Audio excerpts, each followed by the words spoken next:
Alors maintenant, on va faire une petite reprise et on va faire intervenir 3 personnes qui représentent chacun un de ces réseaux d'entrepreneurs qui nous entourent. Donc je vais leur demander de venir sur scène.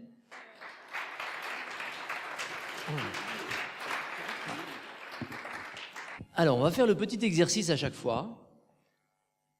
Voyons qui dans la salle est déjà membre de chacun de ces réseaux.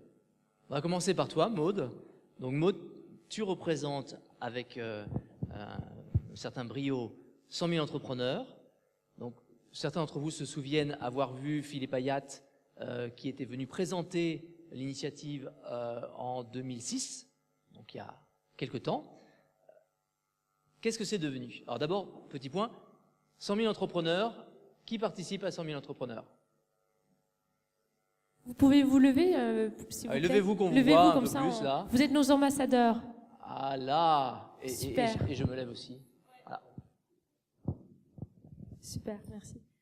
Alors 100 000, depuis 2006, on a sensibilisé 200 000 jeunes à l'esprit d'entreprendre sur toute la France. Donc 200 000 jeunes qui ont reçu un témoignage dans leur classe. Tu peux rappeler comment ça se passe? Alors 100 000, c'est une association d'intérêt général qui vise à développer l'esprit d'entreprendre chez les jeunes. Et comment on le fait? C'est simple, c'est la valeur de l'exemple, du témoignage, de dire je l'ai fait, pourquoi pas vous? Et pour montrer que c'est possible et que c'est pas réservé à une élite et que tout le monde peut entreprendre à son échelle et de plein de façons différentes. Alors, comment ça se passe pour un entrepreneur Melsion qui viendrait te voir à la pause et qui dira ça peut m'intéresser? Qu'est-ce qui se passe pour lui? Alors déjà, il y a juste un préalable, on brief ce qu'il faut dire et pas dire dans les classes. Donc il y a un petit brief qui dure 1 heure. Donc je fais ça dans nos bâtiments à la filature avec plein d'entrepreneurs. Donc en moyenne c'est en format apéro, donc il y a à peu près 15 à 20 entrepreneurs. Et après il est briefé. Et après quand il est briefé, il témoigne quand il veut. C'est de l'engagement libre. Donc vous êtes des entrepreneurs engagés, mais voilà, vous intervenez librement. Donc vous choisissez, tu le sais bien, la fréquence, donc vous pouvez le faire 1 fois par an, 1 fois tous les 6 mois, 1 fois tous les trimestres. Vous choisissez aussi votre niveau d'élève. Donc nous, on intervient dès le collège, dès la 4e jusqu'à l'enseignement supérieur. Donc après, vous choisissez donc votre cible, le lieu. Donc on intervient sur l'Île-de-France, mais aussi bien sur les autres régions. Et voilà, donc après vous choisissez, on vous met en relation avec le professeur et le jour J, vous allez témoigner dans les classes. Donc là, c'est retour souvenir, donc vous allez dans les classes, dans les lycées, dans les collèges, et puis vous allez parler de vous, de votre parcours, de votre déclic entrepreneurial et échanger avec les pépites français. Alors nous allons passer à Jean-Yves. Et Jean-Yves, toi tu représentes le réseau Entreprendre, puisque tu es le directeur de la Fondation Entreprendre. C'est quand même un petit peu lié, mais tu vas nous expliquer c'est quoi la différence. Je vais parler de réseau Entreprendre comme tu me le demandes, mais je vais dire quelques mots sur la Fondation Entreprendre auparavant. C'est non pas 2 mouvements, parce que le réseau Entreprendre c'est un mouvement, la Fondation c'est une fondation, ont un dénominateur commun qui s'appelle André Mullier. André Mullier, c'est celui qui en 1986, peut-être connaissez-vous l'histoire pour certains, parce que je sais que dans la salle, il y a des membres d'associations Réseau Entreprendre, il y a des lauréats. Alors justement, les membres et les lauréats du réseau Entreprendre dans la salle, vous pouvez vous lever? Non, les deux. C'est pas pareil. Les membres et les lauréats, s'il vous plaît. Alors d'abord les membres et puis après les lauréats, d'accord? Mais j'ajoute qu'il y a déjà des lauréats qui sont peut-être membres aussi. Alors, il y en a deux qui se sont levés, mais il y en avait d'autres qui étaient présents tout à l'heure qui ont dû partir. Qui a d'autres? Voilà, et encore, membres, voilà. Et Bruno n'est pas là, non? Vous êtes debout, vous êtes une lauréate. Ils sont partis en plus.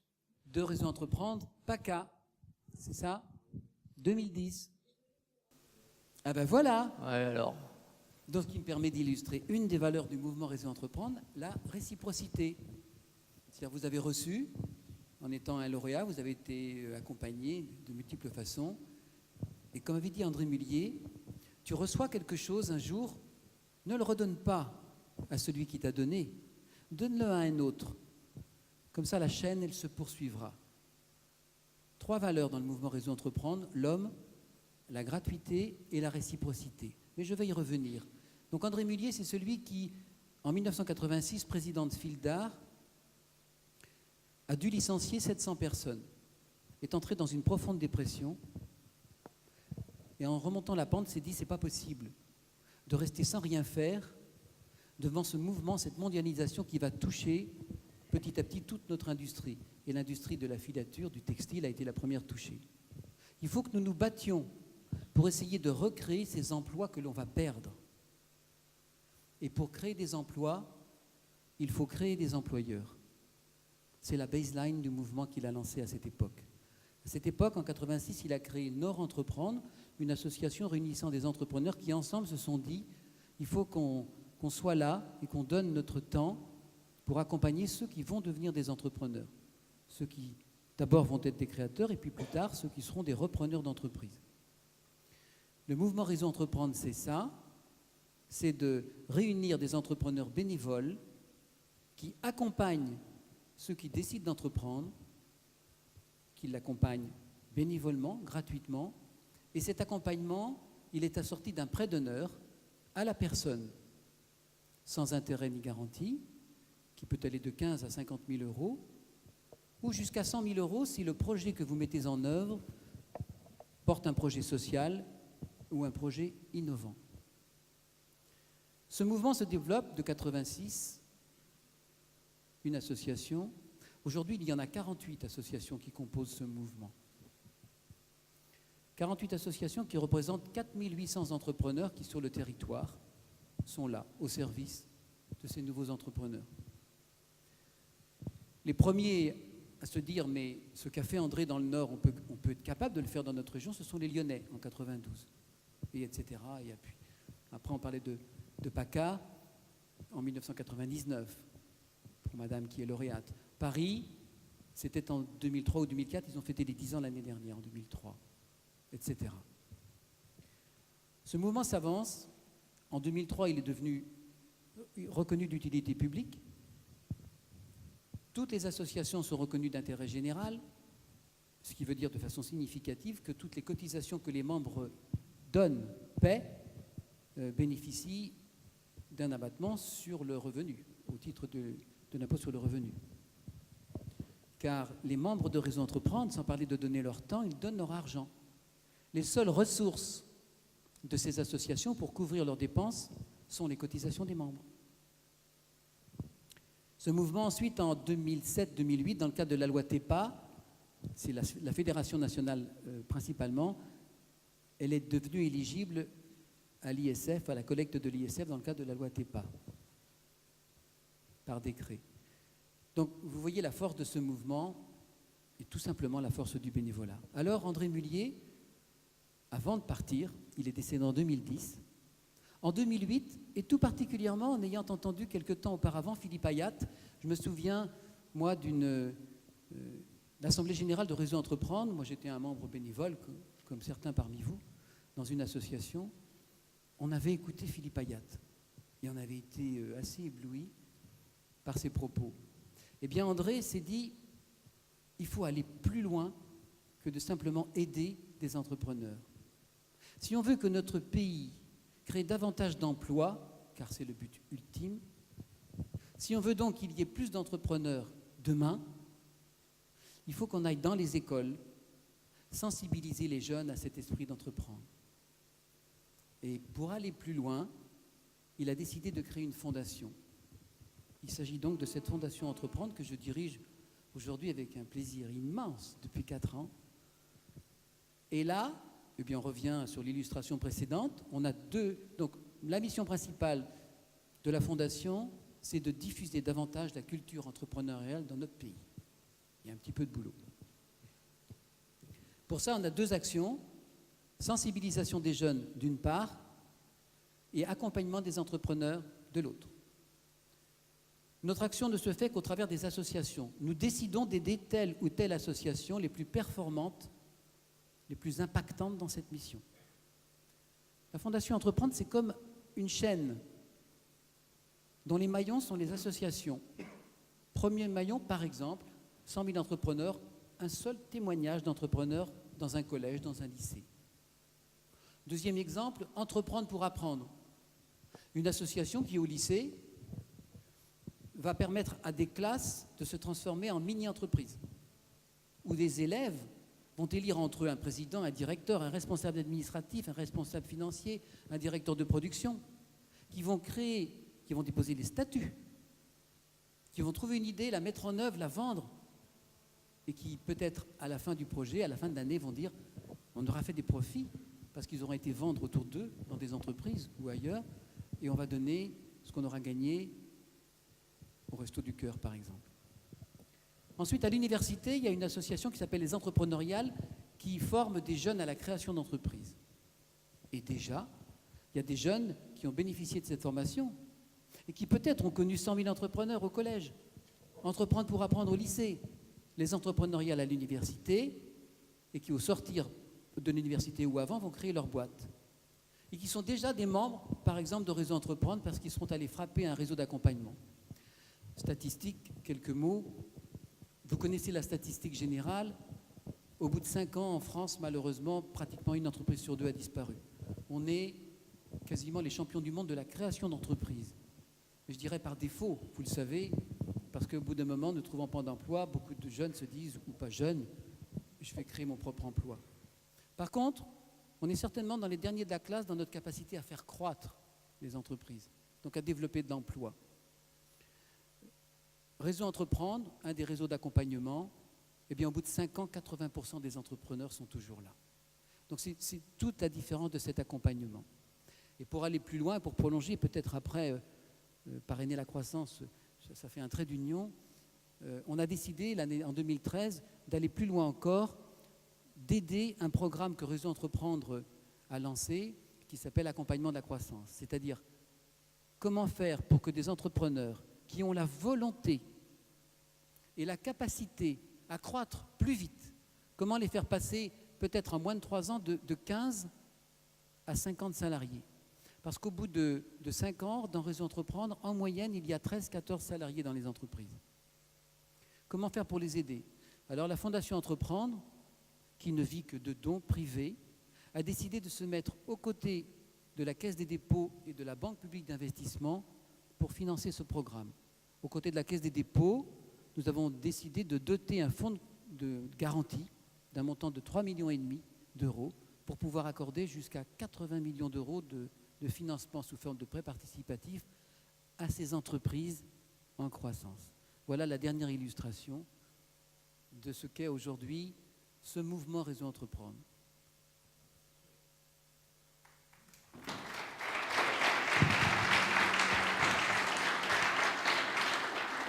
Alors Xavier, toi tu représentes Parrainer la croissance. Oui. Qui va aux soirées régulières que Parrainer la croissance organise? Ah là. Donc Denis Jacquet est connu et reconnu. Ah évidemment. Qui ne connaît pas l'inénarrable Denis Jacquet? L'inénarrable Denis Jacquet.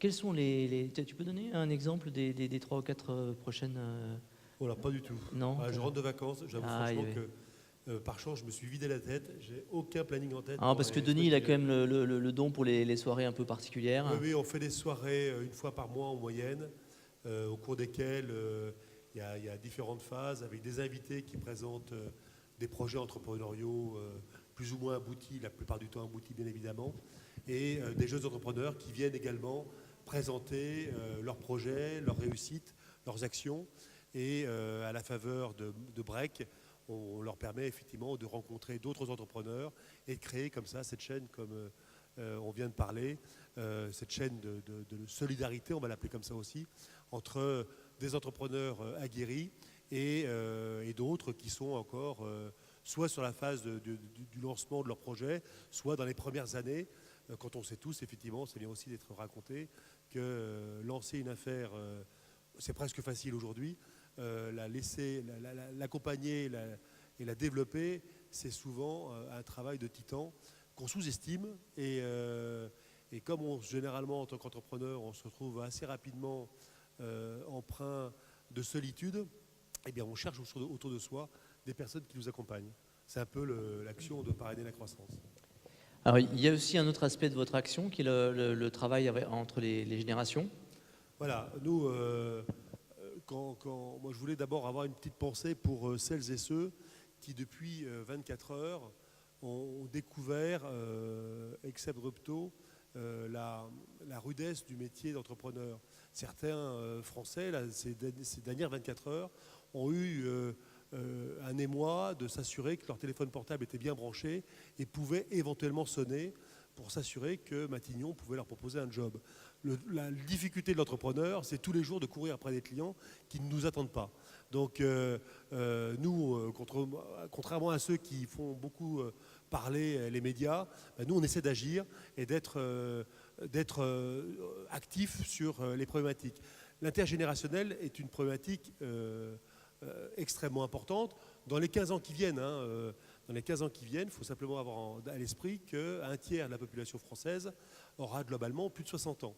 Celles et ceux aujourd'hui qui là ont 45 ans auront le plaisir dans 15 ans de représenter un tiers de la population française. Quand aujourd'hui, ces mêmes personnes au-delà de 45 ans, on leur a collé une étiquette de senior qui les rend impropres à l'emploi sous toutes ses formes. Donc toute cette énergie, ce savoir-faire et cette valeur, nous on essaie de la récupérer et de la rendre utile justement auprès des entrepreneurs jeunes, moins jeunes, parce qu'une start-up n'est pas forcément montée par un gamin de 22 ans féru de mobilité et de technologie. Donc nous on travaille avec des grands groupes dans un programme qu'on appelle l'accélération de croissance, avec un accélérateur de croissance qu'on a monté physiquement au Pont de Sèvres et d'autres qui vont se monter en France dans les mois qui viennent, qui est un incubateur à start-up, et en accord avec des grands groupes qui nous mettent à disposition des seniors, là pour le coup aguerris, qui atteignent la cinquantaine, la soixantaine, qui ont une très belle expérience. On les sélectionne, on les forme et on les accompagne dans le programme d'accélération qui vise à les mettre à disposition de ces startups. Donc les grands groupes ne savent pas quoi faire avec les seniors, mais les entrepreneurs, eux, ils sont vachement contents. Ah oui, non, les grands groupes ne pensent qu'une seule chose, c'est, on n'a pas le droit de le dire, mais de les virer ou les voir ailleurs. Nous, on leur donne une utilité. Et tout ce savoir-faire est extrêmement remarquable, parce que quand on a vécu 30 ans dans des grands groupes, on a vécu une richesse liée à toute la croissance encore qu'on a pu drainer ces dernières années et à la richesse des grands groupes. Un grand groupe apporte effectivement des positions internationales, des savoir-faire technologiques, opérationnels, organisationnels extrêmement forts. Un réseau relationnel, etc. Un réseau relationnel souvent extrêmement mal exploité. Donc nous, on les prépare et c'est très important parce que quand on le voit dans les générations aujourd'hui, au-delà de 55 ans, dans la génération 55-65 ans, il y a en fait 38% de cette catégorie d'âge qui a un contrat de travail en France. 38%, c'est quand même extrêmement faible. Et quand on sait que depuis plus de 5 ans, quand on regarde les indices de Pôle emploi, la seule catégorie qui ne cesse de s'accroître, c'est la catégorie des 55 ans et plus. C'est donc une catégorie qui ne cesse d'enfler. Et tout ce savoir-faire est inutilisé quand nous, en France, on manque d'entreprises, d'ETI. On le dit souvent, la France manque d'ETI. Donc nous, à l'aune de ce que fait Entreprendre, on essaie d'accompagner les entreprises et d'accélérer leur croissance pour faire en sorte que ce qu'elles feraient effectivement en 3 ans, elles le fassent en 18 mois, qu'elles arrivent à conquérir l'Europe et les pays étrangers. Parce qu'il faut avoir une idée assez précise. Nos grands groupes, les entreprises qui composent aujourd'hui le CAC 40, sont des entreprises aujourd'hui dont la France représente des sièges sociaux, mais ce n'est plus leur zone de développement, ni même l'Europe. Quand vous voyez GDF par exemple, GDF Suez, ils se développent au Brésil, en Asie, et aujourd'hui ils ont encore un capital humain extrêmement important en France, mais globalement, ils les voient disparaître. Donc, et plus vite ils le feront disparaître, mieux ce sera pour eux. Donc nous, ce qu'on essaie de faire, c'est de les aider intelligemment à exploiter cette valeur qu'ils ont eux-mêmes développée pour créer une nouvelle valeur et richesse qui, elle, pour le coup, sera localisée en France, créera de l'emploi, de la valeur ajoutée et plaira à nos politiques parce que ça fera des impôts futurs. Alors pour les entrepreneurs de la salle qui voudraient justement avoir accès à ces ressources humaines de qualité, qu'est-ce que vous proposez ? Alors, on a un site qui s'appelle accélérateuردecroissance.com, accolé, accélérateuردecroissance.com, sur lequel vous verrez les principes et vous pouvez déposer vos dossiers en ligne, voilà, pour présenter vos projets. Et nous, on vous rappelle extrêmement rapidement et on vous met après en relation avec le ou les seniors. Et on intervient sur différents domaines qui vont de la finance aux ressources humaines, au marketing, au commerce. Et avec des gens qui viennent de groupes comme GDF Suez, justement, Total, qui viennent de L'Oréal, qui viennent d'Alcatel, qui vont venir bientôt de Bouygues Télécom, d'HP. Voilà, donc des gens de groupes internationaux qui offrent, comme tu le disais, des réseaux aussi de développement extrêmement importants. Parce que s'il y en a qui s'en vont de ces grands groupes, il y en a encore qui y sont. Et ça fait autant de points de connexion pour faire du business et des développements d'activité. Voilà. Merci beaucoup à tous les trois.